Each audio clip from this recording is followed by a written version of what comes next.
వి gold trusted gold buyers తాకట్టులో ఉన్న బంగారాన్ని విడిపించి ఈ రోజు ఉన్న మార్కెట్ ధరకే కొనబడును. మరిన్ని వివరాలకు సంప్రదించండి 77107720. భర్త వేధింపులు తట్టుకోలేక ఒక వివాహిత ఆత్మహత్య చేసుకున్న ఘటన కేపీహెచ్పీ ఫేజ్ 3లో అయితే చోటు చేసుకుందని చెప్పొచ్చు.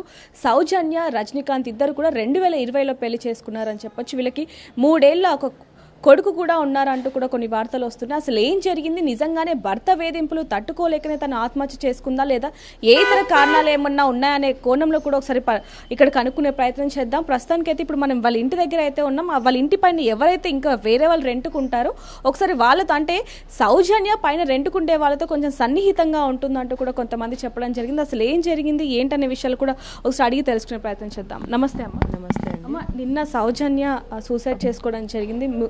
ముందు మీరు చూసి హాస్పిటల్కి తరలించారు అంటూ కూడా కొన్ని వార్తలు రావడం జరిగింది. వాళ్ళిద్దరికి ఎప్పుడు పెళ్ళైంది, ఎప్పుడు వచ్చారు?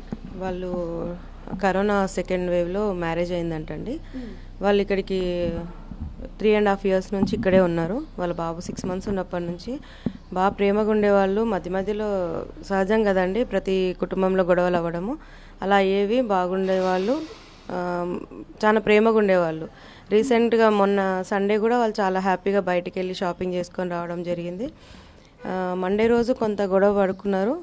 కామన్గా వైఫ్ అండ్ హస్బెండ్ గొడవ పడుకుంటారనుకొని మేము ఎవరము వెళ్ళలేదు. నైట్ వాళ్ళ అక్క కూడా, సౌజన్య వాళ్ళ అక్క కూడా ఇక్కడ నియర్ బై ఉంటున్నారు. వాళ్ళ అబ్బాయి రజనీ కాల్ చేసి ఇట్లా రమ్మని చెప్తేనే వాళ్ళ అక్క వచ్చింది. ఇక్కడే నైట్ అంతా ఇక్కడే ఉంది, ఆ అమ్మాయికి కౌన్సిలింగ్ చేసుకుంది. అంటే వాళ్ళకి కొంచెం తరచూ గొడవలు అవుతూ ఉంటాయి కాబట్టి వాళ్ళ అక్క వచ్చి ఇక్కడ తనకి ధైర్యం చెప్పడానికి. అవును, అయితే వచ్చి ఉన్నది. ఇంటికి వెళ్దాం పదా అంటే కూడా రాలేదు అమ్మాయి. ఇక్కడే ఉంటా, పర్లేదు, బాగానే ఉన్నాను అని చెప్పిందంట. మార్నింగ్ లేచింది, ఆ అమ్మాయి డ్యూటీకి వెళ్ళిపోయింది. అబ్బాయి రజనీకాంత్ కూడా డ్యూటీకి వెళ్ళిపోయాడు. వాళ్ళకి 3.5 years బాబు ఉన్నాడండి. వాడు మా పిల్లలతో ఆడుకోవడానికి పైకి వచ్చాడు. 12-15 అరౌండ్ అట్లా పైకి వచ్చి బాబుని తీసుకొని అన్నం తిని మళ్ళీ వచ్చి ఆడుకో అని చెప్పేసి తీసుకొని వచ్చింది. తినిపించి పైన వదిలిపెట్టిందండి. పైన వదిలిపెట్టిన ఒక 10 minutesకి మళ్ళీ పిల్లలు ఆడుతా కిందికి వచ్చారు. అంతే, ఆ గ్యాప్లోనే అమ్మాయి అలా చేసుకుంది. హ్యాంగ్ చేసుకుందండి, ఫ్యాన్కి చున్నీతోని ఊరేసుకుంది. వాళ్ళ చిన్న బాబాయ్ చూసి అమ్మ కట్టి అని అరిస్తే మా పాప వెళ్ళి చూసి, మా పాప వచ్చి చెప్పేసరికి మేము ఇద్దరం, నేను మా హస్బెండ్ వెళ్ళినాము. తర్వాత పక్కన అమ్మాయి వాళ్ళు, కింద అబ్బాయి అందరు పైకి వచ్చారు. రిమూవ్ చేసి వెంటనే వాళ్ళ అక్కకు కాల్ చేసాము. అంటే కాల్ చేస్తూనే సిపిఆర్ కూడా ఇచ్చాను. కిందికి దింపేసరికి సౌండ్ వస్తుంది, గురుగురుమని సౌండ్ వస్తుంది. సిపిఆర్ ఇస్తే ఏమన్నా ఉంటుందేమో అనేసి మేము ఫస్ట్ అది చేసినాం. తర్వాత 108కి కాల్ చేసి వాళ్ళు వస్తున్నారు. వాళ్ళ హస్బెండ్కి కూడా కాల్ చేసి ఇన్ఫర్మేషన్ ఇచ్చాము. ఆ లోపు అంబులెన్స్ వచ్చేలోపే అక్క వాళ్ళ బాబు కార్ తీసుకొని వచ్చాడు. కార్లో తీసుకొని రెమెడీకి వెళ్ళామండి. వాళ్ళ అక్క, నేను, మా హస్బెండ్ ఏమో బైక్ పైన వచ్చారు. ఓనర్ వాళ్ళకు కూడా నేను ఇన్ఫార్మ్ చేసిన, వాళ్ళు అందరూ వచ్చారు. చనిపోయే ముందు వరకు కూడా మీరు చెప్పడం జరిగింది వాళ్ళ బాబుని తీసుకొని తినిపిస్తా అని చెప్పి. సో అప్పుడు వరకు తన ప్రవర్తన ఏ విధంగా ఉండేది? అంటే కొంచెం బాధగా ఉండేదా, ఎప్పుడు మూడ్ ఆఫ్లో ఉండేదా, లేకపోతే ఎలా? నిన్నైతే డల్గానే ఉండండి, ఏం ఎక్కువ మాట్లాడలేదు. నేనే అడిగాను, లంచ్ చేసినావా, రజనీకాంత్ ఉన్నాడా అంటే లేదు, ఆఫీస్కి వెళ్ళిపోయినాడంటే ఓకే అని చెప్పేసి అనుకున్నాము. అంతే, అంటే ఎప్పుడు ఉన్నట్టు కదా, కొంచెం డల్గా, అంటే మొన్ననే కదా గొడవ అయింది. గొడవ అయిన తర్వాత కంటిన్యూషన్ ఉంటుంది కదా, ఫీలింగ్ ఉంటుంది, అట్లనే అనుకున్నాము. బాబుకి తినిపించేటప్పుడు మా దగ్గర తీసుకెళ్ళి బాబుకి తినిపించేటప్పుడు వాళ్ళ సిస్టర్ కూడా వచ్చిందంట పైకి. సరే తినిపిస్తుంది కదా, సెట్ అయింది అనుకొని నేను ఇప్పుడే బ్యాంక్ పోయేసి వస్తాను, ఇక్కడే వెళ్ళింది. అంతే, బాబుని తీసుకెళ్ళింది ఒక 5 అంతే. అసలు మేము నమ్మలేకపోతున్నాం. అమ్మాయి ఎప్పుడు గొడవనే పడుతుంటారు ఇద్దరు సహజంగా. కారణం ఏంటండి? జస్ట్ నార్మల్ గానే, లేకపోతే డబ్బు కోసమా, లేకపోతే ఈగో అండి? ఇద్దరికి ఈగోనే, ఎవరు తగ్గరు, ఇద్దరు హైపర్ ఉంటారు. నేనెంత అంటే నేనెంత అన్నట్టు. మళ్ళీ ఇద్దరు వెంటనే మంచిగా అయిపోయారు. మధ్యలో వెళ్ళిన వాళ్ళు అంటే అరే వీళ్ళ మధ్యలో వెళ్ళకూడదురా, వీళ్ళు మంచిగానే ఉంటారు అనే టైప్లోనే ఉంటారు వాళ్ళు, జోయల్గా ఉంటారు. చిన్న చిన్న ఇష్యూసే. క్షణికావేశంలో ఆమె తీసుకున్న డెసిషన్ ఏమనుకున్నదేమో. ఇలా అయిన తర్వాత, అంటే తను సూసైడ్ చేసుకున్న తర్వాత మళ్ళీ రజనీకాంత్ తన భర్త ఏమైనా ఇక్కడికి రావడం కానివ్వండి, మీతో మాట్లాడటం, నేనే కాల్ చేసి చెప్పానండి. అంటే నాతో అక్క అంటూ మంచిగా ఉంటారు. మేమంతా ఒక ఫ్యామిలీ, మా బిల్డింగ్లో ఎవరున్నా అందరం ఫ్యామిలీ లాగా ఉంటాము. వాళ్ళు కాల్ చేసిన, అక్క ఎందుకు ఇట్లా చేసుకుంది, నేను కూడా ఏమైనా చేసుకొని చనిపోతా, నేను రాలేను అక్క ఇంకా అని చెప్పేసి అన్నాడండి. అట్లా మాట్లాడొద్దు, బాబున్నాడు కదా, అట్లా చేయొద్దు, నువ్వు హాస్పిటల్కి అయితే రమ్మని చెప్పేసి నేను చెప్పినాను. కానీ ఇంకా రాలేదండి. మేము ఇంటికి వచ్చేంతవరకు అయితే రాలేదు. తర్వాత తెలిసింది ఏంటంటే సరెండర్ అయిపోయినాడు అని చెప్పేసి తెలిసింది. ఇప్పుడు ప్రస్తుతానికి అయితే తన మృతదేహం ఎక్కడుంది ఏంటనేది ఇవేమన్నా తెలుసు? మేము రెమెడీకి తీసుకెళ్ళినామండి. అక్కడ ఎమర్జెన్సీలో వాళ్ళు సిపిఆర్ చేసిండ్రు, తర్వాత షాక్స్ ఇచ్చారు, ఈసీజీ అంతా ఏమీ లేదు, అసలు పల్స్ లేదు, బ్రెయిన్ ఫంక్షనింగ్ లేదన్నారు. అక్కడ డిక్లేర్ చేశారండి డెడ్ అని. వాళ్ళ రిలేటివ్స్ అందరు కూడా వచ్చిండ్రు. వాళ్ళందరి సమక్షంలోనే వాళ్ళు డిక్లేర్ చేసి గాంధీకి షిఫ్ట్ చేసిండ్రండి సౌజన్య బాడీని. అక్కడ నుంచి మేము ఇంకా ఇక్కడికి వెళ్ళాము. ఇప్పుడైతే అక్కడికి వెళ్ళి రేపు అంటే ఇవాళ పోస్ట్ మార్టం చేస్తామని చెప్పి అన్నారు. అక్కడ నుంచి వాళ్ళకి హ్యాండ్ ఓవర్ చేసి ఊరికి పంపిస్తారేమో. సో చూడొచ్చు, కేవలం ఇంట్లో చిన్న చిన్న గొడవల కారణంగానే తను ఇలా ఆత్మహత్య చేసుకుందంటూ కూడా చుట్టుపక్కల వాళ్ళైతే చెప్తున్న పరిస్థితి అని చెప్పవచ్చు. తను చనిపోయిందని చెప్పి ఎప్పుడైతే డాక్టర్లు నిర్ధారించారో అప్పుడే తనని గాంధీ హాస్పిటల్కి తీసుకుని వెళ్ళడం జరిగింది. అక్కడ పోస్ట్ మార్టం నిమిత్తం తనని సొంత ఊరికి తీసుకెళ్లి అక్కడ అంత్యక్రియలు చేస్తారు అంటూ కూడా తెలుస్తుందని చెప్పొచ్చు. ఇంకా మరిన్ని వివరాలు కూడా తన సొంత అక్క ఎవరైతే ఉషా ఉన్నారో తనని అడిగి కూడా తెలుసుకునే ప్రయత్నం చేద్దాం. మరిన్ని వివరాల కోసం చూస్తూనే ఉండండి RTV. సౌజన్య మృతదేహాన్ని గాంధీ హాస్పిటల్కి అయితే తీసుకొని రావడం జరిగింది. ఇక్కడ పోస్ట్ మార్టం నిమిత్తం తన సొంత ఊరికి తీసుకువెళ్తారంటూ కూడా తల్లిదండ్రులు ఇక్కడ చెప్తున్న పరిస్థితి అని చెప్పొచ్చు. తల్లి తిరిగి రాని లోకాలకు వెళ్ళిపోయింది, తండ్రి జైలుకు వెళ్ళాడన్న విషయం కూడా ఆ 3 ఏళ్ల బాబుకి తెలియని పరిస్థితి అని చెప్పొచ్చు. ఆ బాబు పరిస్థితి చూసి చుట్టుపక్కల వాళ్ళు కానివ్వండి, బంధువులు కానివ్వండి ఎంతగానో కన్నీరు మున్నీరు అవుతున్న పరిస్థితి అని చెప్పొచ్చు. ఎందుకంటే 3 ఏళ్ల బాలుడు తల్లితో ఎంచక్క ఉండాల్సిన ఆ బాలుడు ఇప్పుడు అసలు అనాథగా మిగిలిపోయాడని చెప్పొచ్చు. ఇప్పుడు ఎవరైతే ఇప్పుడు సౌజన్య తల్లి అలాగే తన అక్కలు ఎవరైతే ఉన్నారో వాళ్ళ దగ్గర ఆ బాబు ఉన్నట్టుగా అయితే తెలుస్తుంది. ఒకసారిగా ఇప్పుడు మనతో పాటు సౌజన్య తల్లి అయితే మనతో ఉన్నారు. ఒకసారి ఆవిడతో మాట్లాడి మరిన్ని వివరాలు కూడా తెలుసుకునే ప్రయత్నం చేద్దాం. నమస్తే అమ్మ. సౌజన్య మీకు ఎన్నో బిడ్డ? మూడో బిడ్డ, చిన్నమ్మాయి. అంటే పెద్దలు కుదిర్చిన పెళ్ళేనా అమ్మ? పెద్దలు కుదిర్చిన పెళ్ళి. అసలు ఏం జరిగిందమ్మా? ఏం జరిగింది చెప్పాలి. ఇక పెళ్ళైన కాంచి నరకం చూపెడుతున్నాడు. ఇక సమాధానం పెట్టి తీసుకుపోయి పంపిస్తాను. ఈ బాబు పుట్టినాక మారుతాడు అనుకున్నాం. అంటే పెళ్ళైన 3 ఏళ్ల నుంచి కూడా ఎప్పుడు గొడవలు జరుగుతాయి. అసలు ఎందుకని ఎక్కువ గొడవలు జరుగుతున్నాయి అంటారు వాళ్ళిద్దరికి? వరకట్నం ఫస్ట్ వాళ్ళు వరకట్నం ఇచ్చి ఒప్పుకున్నంత వరకు ఇచ్చినాం. ఇంకా ఎక్కువ కట్నం కావాలని 10 లక్షలు ఇచ్చాము, 10 తులాల బంగారం పెట్టాము. అయినా కూడా నాకు అవి సరిపోవు, నువ్వు ఇంకా తీసుకురావాలి, మీ అమ్మ నాన్న ఇంకేం పెడతారు, ఇంకా ఇవ్వాలి అని ఇలా వరకట్నం వేధింపులు. జాబ్ చేస్తుంటే జాబ్ చేసే దగ్గర అనుమానిస్తున్నాడని జాబ్ మానేసింది. జాబ్ మానేసిన మళ్ళీ అదే టార్చర్ పెట్టడం, ఎవరితో మాట్లాడినా, చుట్టాలతో మాట్లాడిన, అన్నయ్యలతో మాట్లాడిన అందరితోటి అనుమానించడము, వరకట్నపు వేధింపులు. నువ్వు చనిపో, నేను ఇంకో పెళ్లి చేసుకుంటాను, నువ్వు వేస్ట్, నీ ముఖం ఎలా ఉంది, నువ్వు నిన్ను ఇష్టం లేకుండా చేసుకున్నాను నేను అని దాన్ని చిత్రహింసలు రోజు దాని మాటలతో, సూటిపోటి మాటలతో రోజు కొట్టడము, తిట్టడము చేసేది. 2 సార్లు పెద్ద మనుషులు బాబు పుట్టిండు ఇక మారుతాడు అమ్మ, ఇప్పుడన్నా మారుతాడు అని చెప్పిన. నా హెల్త్ బాగాలేని కాంచిగా ఇప్పుడు చెప్తలేదు. మా అమ్మ మంచిగా లేదు కానీ అది మనసులో పెట్టుకొని ఉంటుంది. పండగ వచ్చిపోయింది, అమ్మ ఇక రాలేదు. మొన్న కూడా 2 రోజుల కాంచి ఫోన్ చేస్తలేదు. రోజు ఫోన్ చేశాడు కదా, టాబ్లెట్లు వేసుకున్నామమ్మ అంటే వేసుకున్నామ్మ అన్న. 3 రోజుల కాంచి ఫోన్ చేస్తలేదు. 3 రోజుల కాంచి అవుతానంటే చెల్లి వాళ్ళకి కొట్టిరట.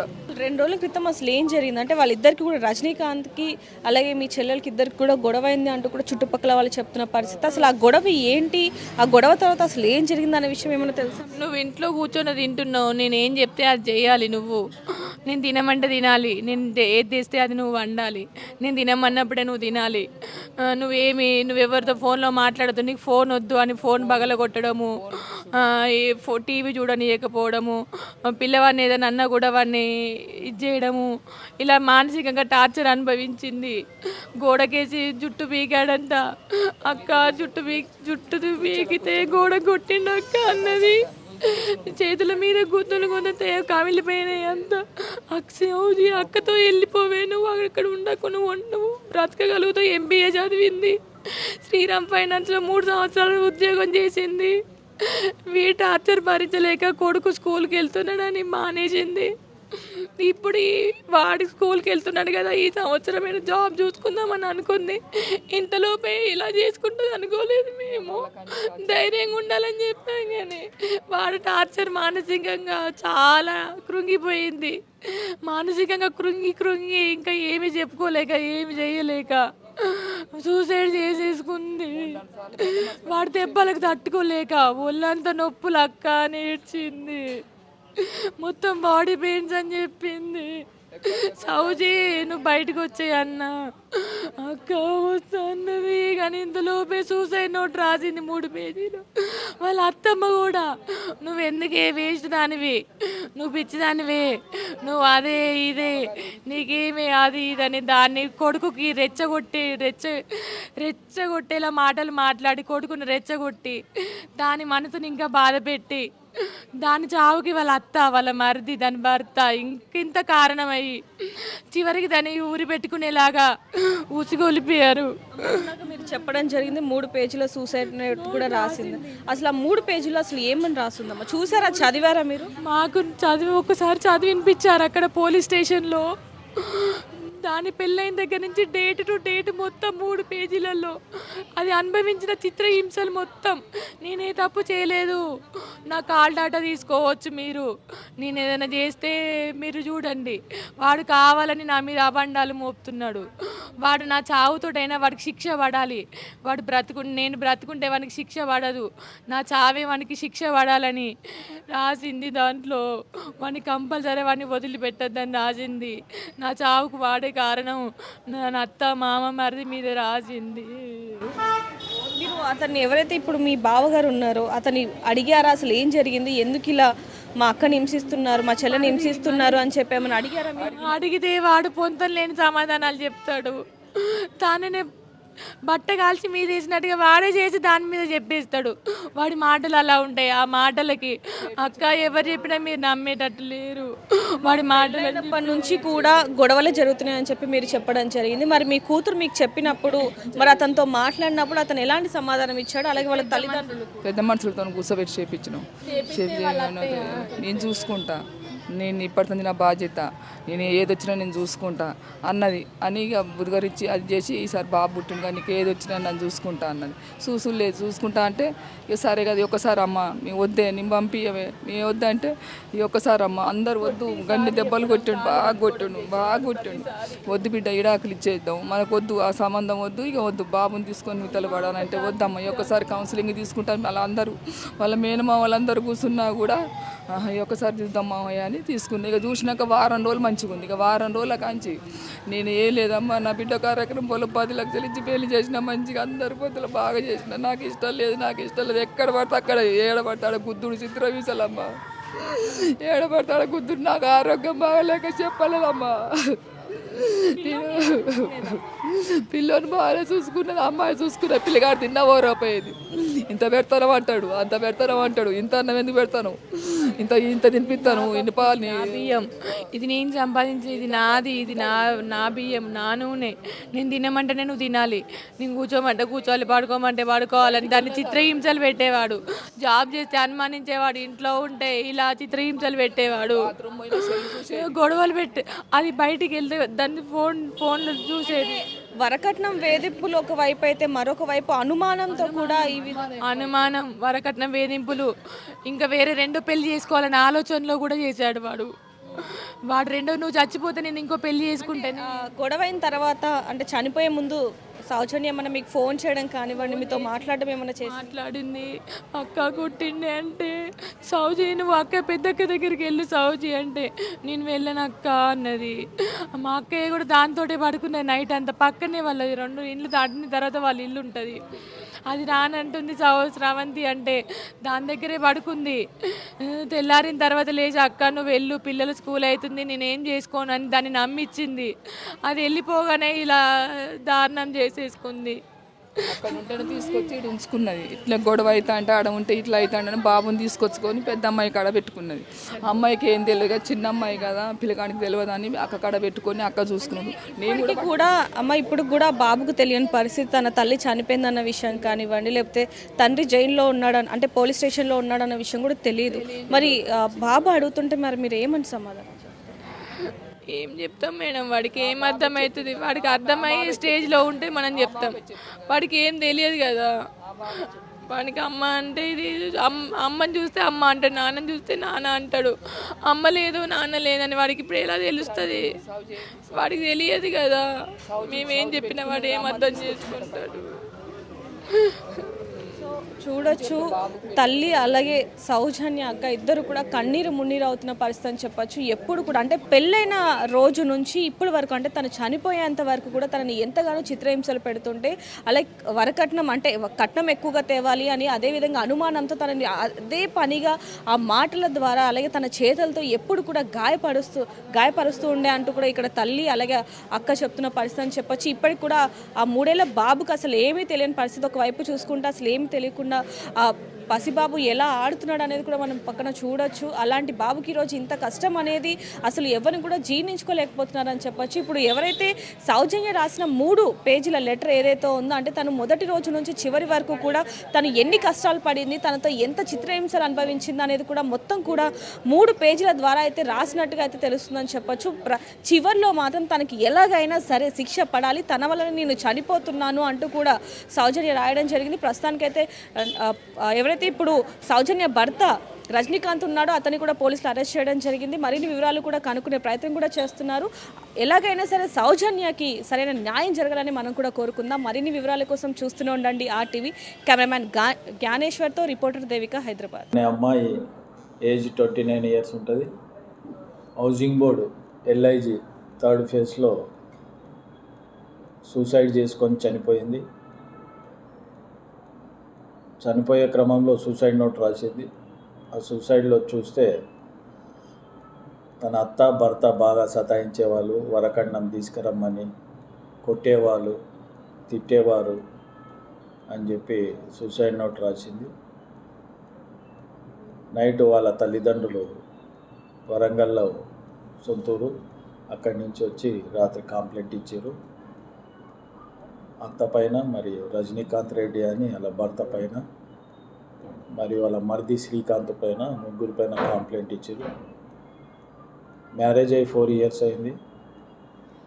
ఒక బాబు ఉన్నాడు, 3 ఇయర్స్ బాబు. దీనిపై కేసు నమోదు చేసుకొని 304(b)లో కేసు నమోదు చేసుకొని MROతోనే ఎంక్వైరీ చేపిస్తున్నాము.